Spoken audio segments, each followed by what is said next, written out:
اگر ہمیں کوئی شخص کہتا ہے کہ شب برات کو اٹھ کے نفل نہ پڑھو تو بھائی نفل ہم نے پڑھنے اللہ کی رضا کے لیے، ہمیں کسی بندے سے ڈگری لینے کی ضرورت نہیں، نہ تو ہمارے اور رب کے درمیان معاذ اللہ کوئی وسیلہ ہے کہ تو کہے گا تو پڑھیں گے، جب دل کرے گا پڑھیں گے، اور جتنے دل کرے گا پڑھیں گے۔ ہم تو نفل کہہ رہے ہیں اس کو، ہم نے کب کہا ہے ضروری ہے جو عشاء پڑھ کے سو جائے فجر تک سویا رہے، ہم اس کو گناہ گار نہیں کہہ رہے، لیکن یہ ضرور کہیں گے کہ گولڈن چانس مس کر دیا اس نے چانس مس کیا ہے، یہ تو اللہ کی رحمت کا موقع تھا۔ حضرت سیدہ عائشہ صدیقہ رضی اللہ تعالی عنہ ارشاد فرماتی ہیں کہ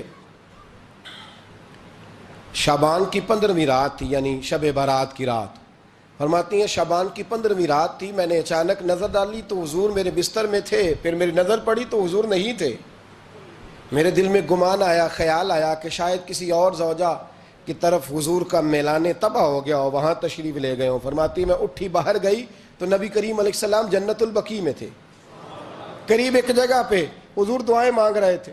فرماتے میں گیا تو حضور فرمانے لگے ابو بکر کی بیٹی تو نے کیا گمان کیا کہ اللہ کا رسول تیری حق تلفی کرے گا؟ عرض کی حضور آپ مالک ہیں، کہیں اور جانا چاہیں تو میری طرف سے پابندی نہیں۔ کہتی ہے وہاں کھڑے کھڑے میرے رسول کریم نے بیان فرمایا، یہ ترمذی کے لفظ ہیں، حضور نے فرمایا عائشہ یہ شعبان کی 15ویں رات ہے، مدینے میں سب سے زیادہ بکریاں بنو کلب کا قبیلہ پالتا تھا، فرمایا آج کی رات بنو کلب کے قبیلے کی بکریوں کی تعداد کے مطابق اللہ میری امت کے لوگوں کی بخشش فرما دے گا۔ یہ وہ رات ہے۔ جناب عائشہ صدیقہ رضی اللہ تعالیٰ عنہ نے بات رات کو سنی تنہائی میں نبی پاک سے، رات کو تنہائی میں حضور سے سنی، سویرے جناب عائشہ نے کل امت کو بتائی۔ اگر یہ بات اہمیت والی نہ ہوتی تو بی بی صاحبہ آگے روایت کرتی، یہ کتابوں میں آتی، یہ لوگوں کو بتاتی۔ حضرت عائشہ نے روایت کیا اور مولا علی شیر خدا نے تو کھل کے کہا، ابن ماجہ میں حضرت علی سے پیار کرنے والوں کے لیے الگ عنوان، مولا علی نے کھل کے فرمایا شعبان کی 15ویں رات کو رات عبادت کرنا اور سویرے روزہ رکھنا۔ حضرت علی کے لفظ بائی نے ہی سیاستہ میں رات کو روز عبادت کرنا، دن کو روزہ رکھنا۔ ویسے تو رب کریم ہر روز تہجد کے وقت پہلے آسمان پر نزول اجلال فرماتا ہے اور لوگوں کو فرماتا ہے کوئی بخشش مانگنے والا؟ اور فرمایا ہر روز تہجد کے وقت یہ اعلان ہوتا ہے، پر شب برات کو نا شروع رات سے یہ اعلان شروع ہو جاتا ہے۔ ادھر دیکھو میری طرف، مغرب سے اعلان شروع ہو جائے گا۔ اللہ کرے آپ کو سمجھ آئے، اللہ کرے آپ کو۔ اور بھائی یہاں باہر لوٹ سیل لگ جائے، یہاں ابھی سیل لگ جائے، 5000 والا جوڑا 1500 میں، تو رش ختم ہوگا؟ اور بھائی اگر یہ لگ جائے، چلو یہ تو دور کی بات ہے نا، ہم تو لنگر والے لوگ ہیں، اگر لنگر کا اعلان ہو جائے کہ بڑا تگڑا ہے، بڑا تگڑا، ہمارے ہاں تو شادی کی روٹی کھلتی ہے تو لوگ آخری روٹی سمجھ کے کھاتے ہیں، شاید اللہ ماشاءاللہ یہ آخری ہے اس کے بعد نہ ملے گی۔ جب اعلان ہوتا ہے اور دعوت ہوتی ہے کہ کھلا ہے جی کھاؤ، کیا حشر ہوتا ہے، کیا انداز ہے۔ مولا علی شیر خدا حدیث روایت کرتے ہیں، رنگ کیا ہے؟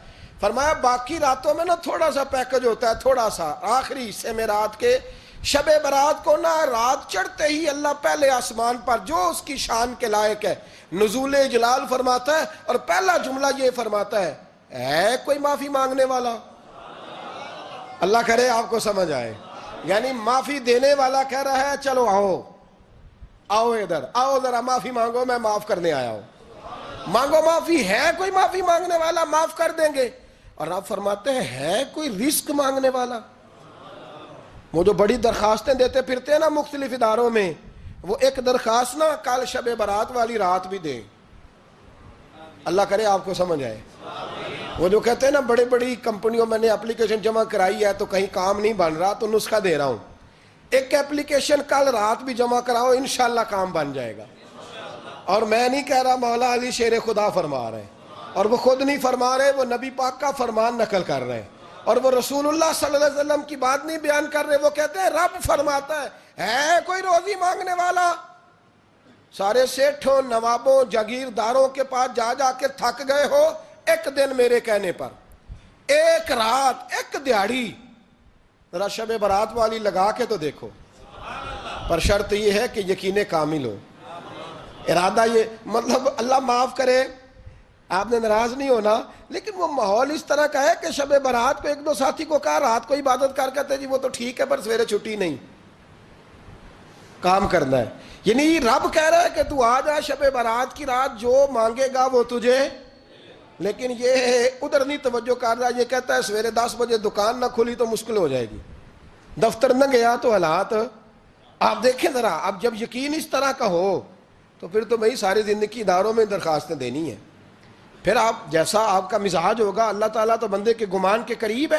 تو میرے رسول پاک علیہ السلام نے ہمیں یہ میسج دیا، پیغام دیا، فرمائے اس رات جو اولاد مانگے گا رب اسے بھی عطا فرمائے گا. اس رات جو اللہ سے بخشش مانگے گا اللہ اسے بھی دے گا. اس رات جو رب کریم سے عزت مانگے گا اللہ اسے بھی عطا کرے گا.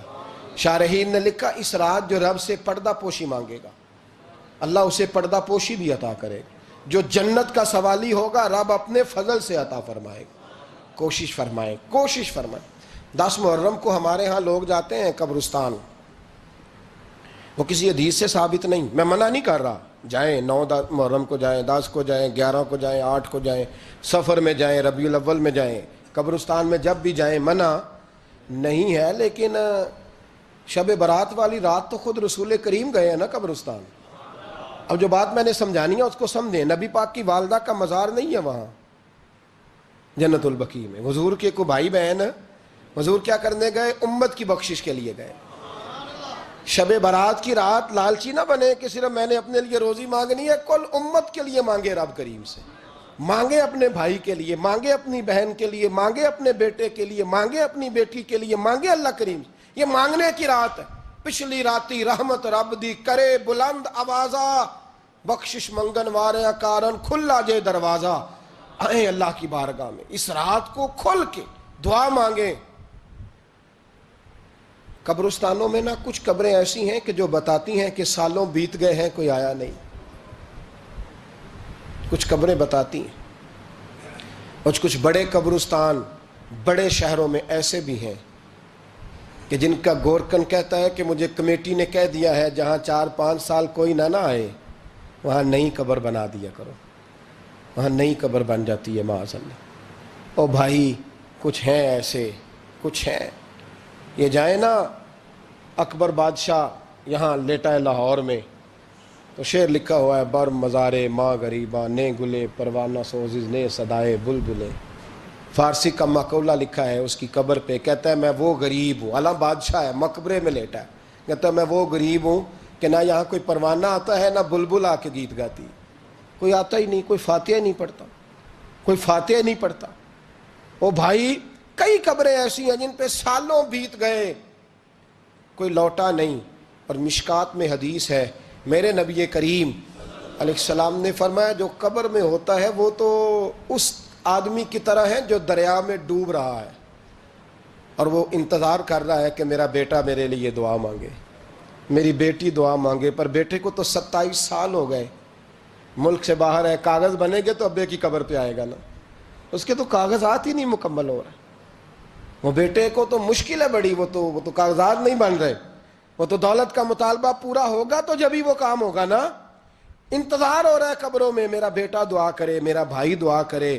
اور اگر بچہ دفن ہے تو وہ کہتا ہے میری ماں دعا کرے، میرا باپ دعا کرے. کوشش کریں شب برات بعد از مغرب یہ رواج پیدا کریں. یہ رسول اللہ کا طریقہ ہے صلی اللہ علیہ وسلم. قبرستان میں جائیں اور جا کر کے وہاں اللہ تبارک و تعالیٰ سے دعا مانگیں کہ یا اللہ جو اس قبرستان میں لیٹے ہیں وہ بھی، اور جو آج تک کلمہ پڑھنے والے دنیا سے گئے وہ بھی، اور جو قیامت تک جائیں گے وہ بھی. اے اللہ تو سب کی بخشش فرما دے. اللہ کی رحمت کو محدود نہ کریں کہ صرف مجھے بخش دے، اسے کہیں یا اللہ کل کی بخشش فرما. ساری امت کے لیے دعا کریں. شب برات کی رات نفل پڑھیں. ہمارے ہاں محفل ہوتی ہے ہر سال الحمدللہ، بڑے شوق سے بڑا خوبصورت ہم اہتمام کرتے ہیں. لیکن میں اکثر دوستوں سے کہا کرتا ہوں کہ جن کو اکیلے میں نفل پڑھنے میں مزہ آئے وہ اکیلے میں پڑھیں. کتنی کھلی بات کر رہا ہوں. میں پابند نہیں کر رہا کہ آپ یہاں آئیں گے محفل میں آئیں گے ضروری ہے. بھئی آپ کو اکیلے میں مزہ آتا ہے نا. کچھ لوگ تنہائی میں ہوں تو دل زیادہ لگتا ہے، وہ تنہائی میں کریں اللہ اللہ کوئی عرض نہیں. لیکن کچھ ایسے ہیں کہ نعت سنتے ہیں تو دل نرم ہوتا ہے، تقریر سنتے ہیں تو دل نرم ہوتا ہے. تو جن کا اس طرح نرم ہوتا ہے وہ مسجد میں آئے, بات سنیں. کچھ کو سب کے بیچ بیٹھ کے رونا آتا ہے.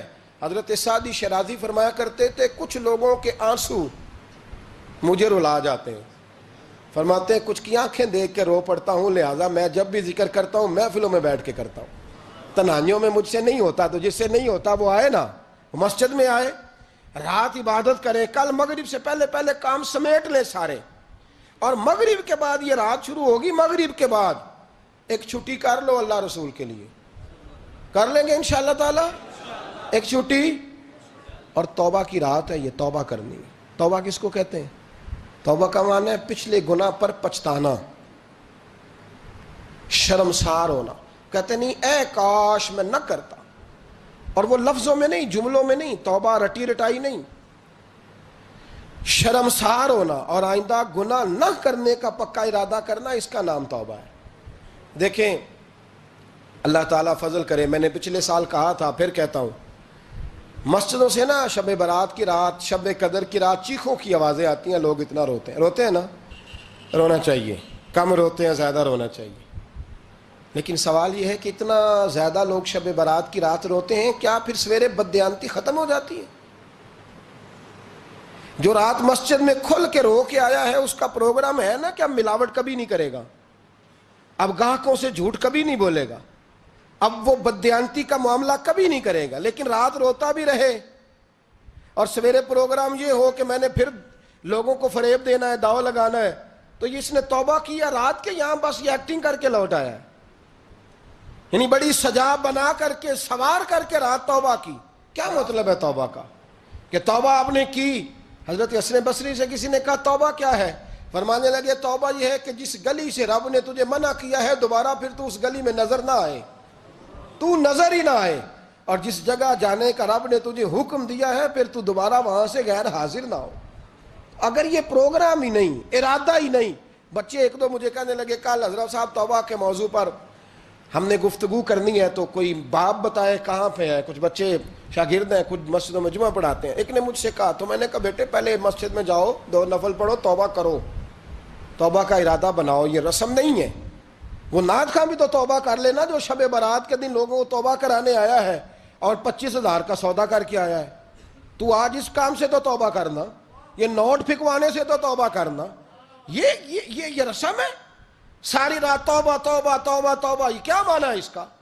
کیا مطلب کریں؟ امام غزالی فرماتے ہیں کہ ایک آدمی بادشاہ کا گارڈ تھا, سپاہی تھا, اس کا پہرے دار تھا, نگرانی کرتا تھا, بڑی وفاداری سے نوکری کرتا رہا.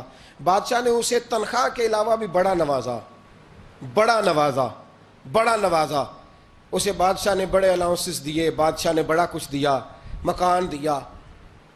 کچھ سالوں کے بعد بادشاہ کو پتا چلا کہ یہ میرے لیے نہیں آتا تھا, اس کی تو میری کنیز پر نظر تھی. اس نے تو رات کی ڈیوٹی اس لیے لگوائی تھی کہ کنیز پر نظر تھی. تو امام فرماتے ہیں کہ بتاؤ پھر وہ بادشاہ اس کے ساتھ کیا سلوک کرے گا؟ وہ کیا سلوک کرے گا؟ تو لوگ کہنے لگے حضور لگتا یہ ہے کہ وہ نا 4-5 حصوں میں کاٹ کے تو کتوں کے آگے پھینکے گا. آپ فرمانے لگے میرا رب تو بڑا ہی کریم ہے, وہ تو ایسے نہیں کرتا. لیکن بتلاؤ اگر اسے پتا چلے کہ یہ رسم کے لیے آیا ہے, اس کی تو نظر ہی مال پہ ہے, یہ تو سویرے بدلے گا نہیں, یہ تو دھوکہ دے رہا ہے, یہ تو توبہ کرنے آیا ہی نہیں, اس نے تو ڈھونگ رچایا ہے, اسے تو پہلے سے خبر ہے, تو پھر تم کیا امید رکھتے ہو؟ پھر کیا رویہ رکھتے ہو؟ شب برات کی رات دھاڑے مار مار کے رونا اور صبح اسی طرح دھوکہ دینا, اسی طرح فریب کرنا, اسی طرح جھوٹ بولنا, اسی طرح بددیانتی کرنا, اسی طرح لوگوں کو لوٹنا. تو یہ رسم نہیں ہے توبہ. توبہ تو بدل جانے کا نام ہے, توبہ تو پھر سنور جانے کا نام ہے. توبہ تو اس طرح ہے جس طرح حضرت ابراہیم ابن ادھم نے کی تھی. وقت کے بادشاہ تھے, بادشاہ جب توبہ کی تو پھر ہر چیز چھوڑ دی, پھر مال لوگوں میں بانٹ دیا اور پھر ٹاٹ کا لباس پہن کر زندگی گزاری. لوگوں نے کہا حضور یہ تبدیلی ہے. فرمایا تبدیلی نہیں, یہ میری توبہ ہے, یہ میری توبہ ہے. جب توبہ کی تو پھر بدل کے کی, جب توبہ کی تو پھر تبدیل کیا آپ نے. یہ کیا توبہ ہوئی؟ ساری رات روتے رہے, سویرے دکان پہ جا کے پھر قسم اٹھائی کہ مجھے تو پڑتا ہی 11,000 کا ہے. یہ توبہ ہے؟ تو آپ نے اور میں نے توبہ کرنی ہے تو انشاءاللہ تعالیٰ اس طرح کرنی ہے کہ پھر 15ویں شعبان کو بدل جائے. یہ جو موقع آتے ہیں نا شب برات کے, شب قدر کے، یہ بنیادی طور پر اللہ تعالیٰ کی طرف سے دی ہوا موقع ہوتا ہے کہ چلو تمہیں چانس دیتے ہیں، تمہیں چانس دیتے ہیں، پابندی کوئی نہیں، لیکن رب کی طرف سے نا موقع ملتا ہے، چلو تمہیں ایک موقع دیتے ہیں، چلو اپنے آپ کو کلیئر کر لو، تمہیں موقع دیتے ہیں، یا اللہ کیا کرے، کچھ بھی نہیں، آ کے نا سچے دل سے 2 رکعتیں پڑھ کے توبہ کرو، عرش کا مالک پچھلے سارے ہی معاف کر دے گا، کچھ بھی نہیں، آؤ موقع ہے۔ ان لوگوں کی باتوں پہ نہ جائیں جو بلا وجہ پریشان کرتے ہیں، ہمیں بھی روز ہی سوال آتے ہیں، دل نہیں کرتا، کچھ باتیں ایسی ہیں جو کرنے کو طبیعت نہیں چاہتی، میں کروں گا بھی نہیں۔ لوگوں کو شب برات کا حوالہ بھی نہیں مل رہا، حالانکہ ترمذی شریف میں حدیث موجود ہے، صحاح ستہ کی روایت ہے، ترمذی میں موجود ہے۔ پہلے کہتے ہیں صحاح ستہ سے دکھاؤ، جب صحاح ستہ سے مل گئی تو آپ اور کدھر جانا ہے؟ اور ابن ماجہ میں موجود ہے مولا علی کی روایت، اور ذرا ترتیب دیکھیے گا، یہ ترمذی کی حدیث ہے، اور امام ترمذی نے تو پورا باب باندھا ہے 15ویں شعبان پر، پورا باب۔ اب تمہاری مرضی ہے، اگر تم نہیں بات کو سمجھنا چاہتے۔ اور مجھے پتا کیوں یہ شب برات کیا لگتا ہے، مجھے کبھی کبھی یوں لگتا ہے کہ رب فرماتا ہے کہ رمضان سے 15 دن پہلے ہی پکی سچی توبہ کر لے، تیاری کر، پاک صاف ہو جا، تاکہ جب رمضان آئے نا تو پھر تجھے پاک ہونے کی ضرورت نہ پڑے، بس پھر تو آتا جائے اور میں تیرے اوپر رحمتیں نچھاور کرتا جاؤں، بس تو پہلے ہی تیاری کر، 15 دن پہلے ہی، 14 دن پہلے تیار ہو جا۔ کل رات اپنے آپ کو ذہنی طور پر تیار کریں، بچوں کو تیار کریں، گھروں کو تیار کریں۔ اب جب مہمان آتے ہیں نا بڑا کچھ کرتے ہیں، شب برات آئے تو مصلے ایک دفعہ دھویا کریں، ایک دفعہ مصلے دھویا کریں۔ فرش دھوتے ہیں نا، مہمانوں نے آنا ہے تو ایک کمرے کا فرش دھو کے صاف کریں کہ خواتین نے یہاں ساری رات نماز پڑھنی، یہ ارادے بنائیں۔ جس طرح آپ کہتے ہیں نا رات کو سفر کرنا ہے تو دوپہر میں تھوڑا آرام نہ کر لوں تو کل دوپہر میں آرام کر لیں، تاکہ رات کو رب رب کرنا آسان ہو جائے، اللہ کی بارگاہ میں بیٹھنا آسان ہو جائے۔ مکمل طور پر ذہنی طور پر اپنے آپ کو تیار کریں۔ یہاں بھی محفل ہوگی انشاءاللہ، عشاء کے متصل بعد شروع ہو جائے گی، 12 بجے تک محفل چلے گی، پھر 12 بجے کے بعد نماز تسبیح پڑھی جائے گی، پھر 1 بجے پھر دوبارہ آپ کو اجازت دی جائے گی، کوئی انفرادی طور پر گھنٹہ سوا اپنی الگ سے کوئی عبادت کرنا چاہے تو وہ تب بھی ممکن ہو، جیسے آپ کو موقع بنے۔ میں کہہ چکا ہوں، لیکن وقت ضائع نہ کرنا، گولڈن چانس ہے، اس کو مس نہ کرنا، یہ شب نجات ہے، اس کے ضرور قریب جانا۔ رب کریم سمجھنے کی توفیق عطا فرمائے۔ آخر دعوایا ان الحمدللہ رب العالمین۔